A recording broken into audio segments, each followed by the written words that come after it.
looking at the Omega Hades.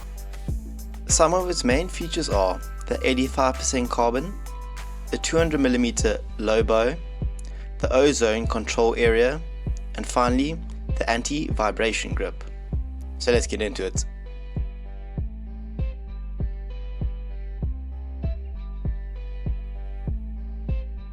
The stick is available for £180 on the Omega website. We'll put a link to the website in the description. The stick features the Omega low bow, which is a 25mm bow located 200mm from the bottom of the stick. The stick features the anti-vibration grip, and I must say I was very impressed with it. Most sticks I normally put on a second grip over the top, however for this stick I'll just use the grip that it comes with. It's got good grip and is super comfortable, as well as giving you good cushioning. The face of the stick features Omega's ozone, which is a textured area at the bottom of the stick used to give you better control of the ball. The Omega Hades 85 features 85% premium Japanese carbon and has been reinforced with high-grade Kevlar. Dribbling. The first thing I noticed was how light the stick was. This is the lightest stick I've reviewed and played with. Due to the lightweight, the stick does have a hollow feel to it though.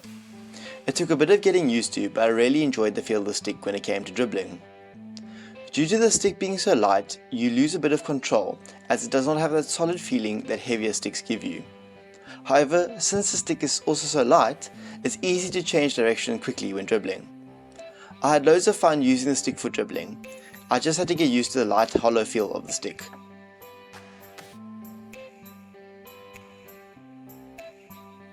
Aerials.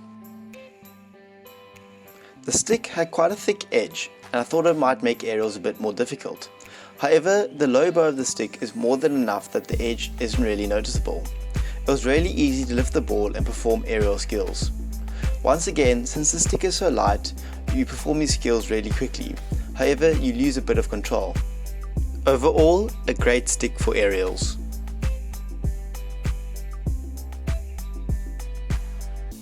Spinning. The stick performed well when it came to spinning. Most of the time I got control in the hook of the stick relatively easily. However, once or twice when I was trying to perform the skill quickly, I lost control. Overall, it was good for spinning.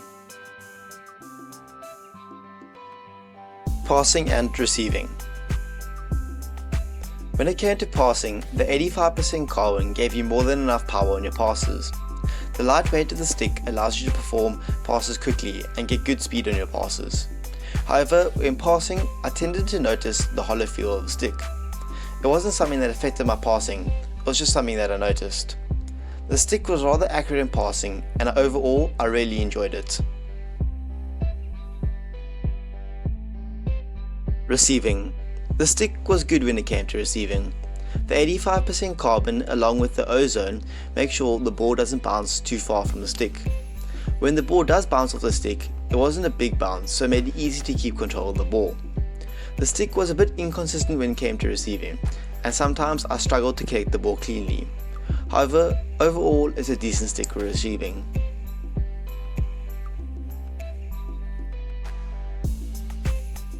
Slapping. Due to the stick being so light, the stick itself does not generate as much power as heavier sticks. However, due to the stick being so light, you can slap a lot faster than other sticks, which gives you a lot of power in your slaps. This means you can really control how fast you want to slap the ball. Slapping normally was decent, but when you try to slap the ball a bit faster, the stick produces a lot of power and still manages to be very accurate. I must say I really enjoy slapping with the stick due to the speed I could slap at. It was very good when it came to slapping. Overheads. Due to the thick edge of the stick, it took a bit of getting used to, but after using the stick for a couple of days, it became very easy to throw overheads with the stick. The low bow in combination with the lightweight made it very easy to get under the ball and throw some good overheads. I was able to throw an overhead from halfway to inside the D with ease. It was all about getting the right technique with the stick. And once you get the right technique, it's great for overheads.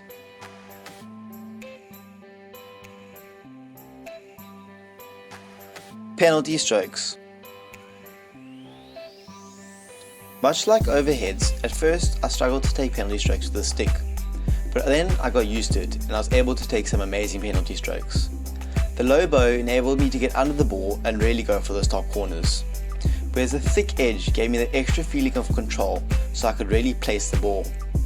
Once you get the technique right with the stick, penalty strokes are a real strong point. I must say, I really enjoyed the stick for penalty strokes.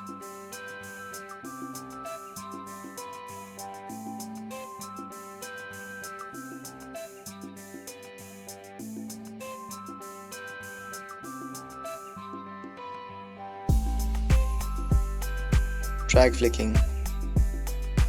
The same thing that happened with overheads and penalty strokes happened when it came to drag flicking.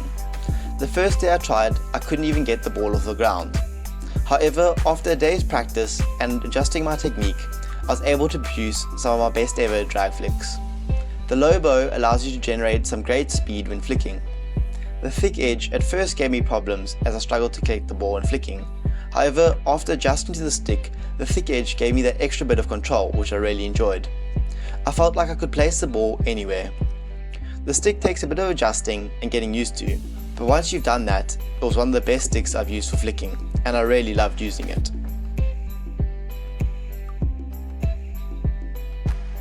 Shooting. The 85% carbon gave you a decent amount of power when hitting, but you have to use the stick correctly. Since the stick is so light, it's up to you to generate the speed of your shots. Having said that, you can still generate some great power with the stick. The thick edge gives you both power and control. Make sure you go watch our Shooting Outside the D challenge to see how well the stick really performs. It's very consistent, and with the right technique you can get some good power. I quite enjoyed the stick when it came to shooting.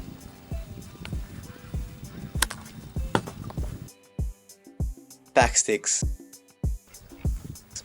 The stick is great for backsticking. The light weight of the stick allows you to swing through the ball, generating some great power. The thick edge really aided your shooting on the backstick, helping you generate some good power and giving you great control. It gives you control whether you want to go high or low when shooting. It wasn't the most powerful stick for backsticks, however it was one of the most consistent and accurate ones I've used. A great stick for backsticks.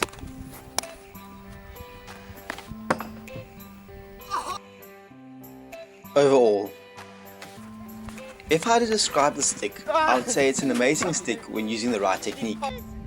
When you use the right technique and have adjusted to using the stick, you can get some amazing results. Overall, the stick is very consistent and well-rounded. When it comes to the basic skills, such as passing and receiving or slapping, the stick performs very well.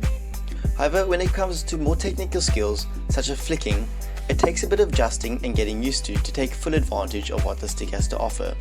But once you've made those adjustments, it really is a top quality stick. The stick is incredibly light, but does have a bit of a hollow feel to it. Overall, it's a great stick which I really enjoyed using. Thanks to Omega for sending us the stick to review. We have a link down below where you can check out all the products they have. Please note, Omega did not pay us to do the review of the stick, and we always try to give our most fair review. This is based on our experiences with the stick. If you enjoyed the video, leave a like, and if you're enjoying the content, make sure you hit the subscribe button to keep up to date. If you have any questions or suggestions, make sure you leave a comment down below and we'll get back to you. Now time for some bloopers. Watch this.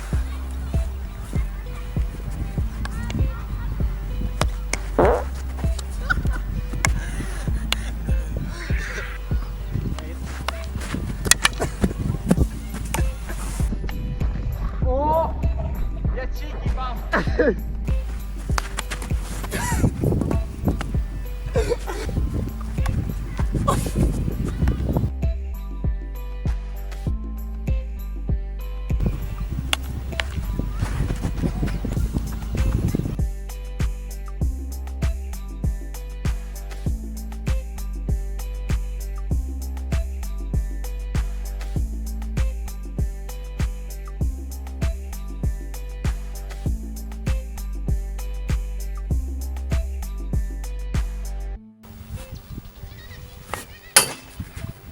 What if that happens in the game? What do you do? There's no goal, right? No, just it's a free throw.